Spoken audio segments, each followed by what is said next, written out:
Hi, my name's Andy. Good to see you. Hi Andy Birkin, how are you? I'm very well, I'm very well. So here we go again. Yeah.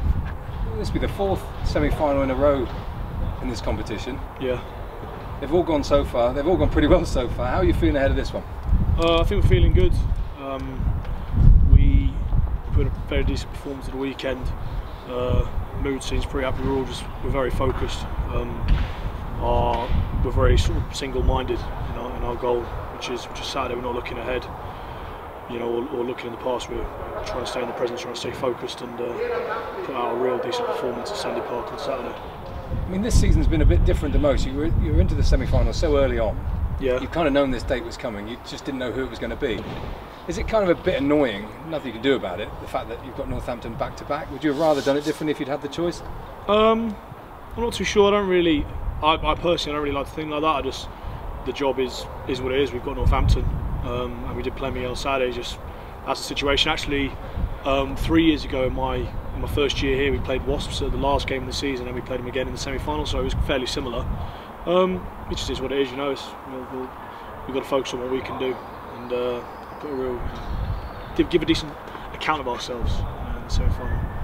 You boys in the front row, you've got a lot of top quality players, international players. The competition is pretty fierce at the best of times. When it comes down to a match where you know this is the one that really matters, otherwise there are no more games, how does it affect training, or is it business as usual?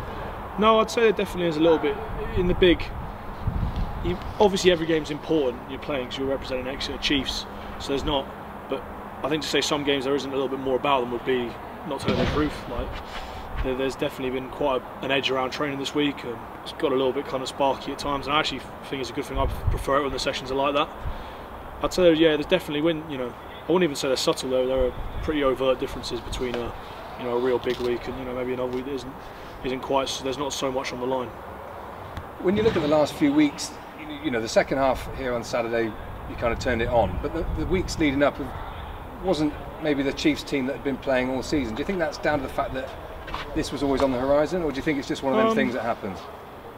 No, I don't think it's one of those things that happens, and I don't think it was because we had this on the horizon. I just think there are a number of factors, and I wouldn't to just pin it on one reason why we weren't firing, we were misfiring actually. Would be a mistake, and the season has been what it's been, and now we've got an opportunity, this Saturday to, I suppose, right a few of those wrongs and just give a real good, real good account of ourselves. Boys giving you a bit of grief in the background. I asked Rob this question. He sort of batted it back, but I think it's probably one that's difficult to answer as a player. But the other semi-final going on, Saracens and Gloucester. Yeah. Do you really care who gets through that one? I'll bat it back to you again. I'm just going to focus on our thing. I think if Rob's batted it back, it's best I'll probably do the same. But he kind of answered it in that he said, there are pros and cons to both. There's obviously an ongoing battle with Saracens, that they seem to be the team that's always opposite you when it comes to the big games. But then Gloucester bring their own. I mean, would it be nice? I'll reword it then. Would it be nice to get another dig at Saracens in the big final? Either team, I'm honestly, I'm the same for either team. I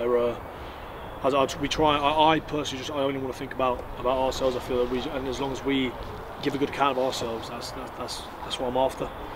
I just don't. I'm going to bat it back, mate. I don't want to get into it. It's been talked about already that last season, the defeat last year, that what the change room was like and such like. When you lose games, people say things like, "Remember this feeling." How easy is it to remember that feeling? 12 months on. I was thinking about this the other day. Actually, I don't generally remember those feelings. I remember the more happy feelings I've had from games I've had, like big wins we've had down here on the road, winning a couple of years ago. Those are things that I don't think of. It's losing. It affects me at the time, but there's only a very few games that really stay with me afterwards. Normally, I'm a lot more positively motivated than I am negatively motivated, and losing's losing, but the feeling of winning is what I'm after. Really, I think what we're all after, to be honest.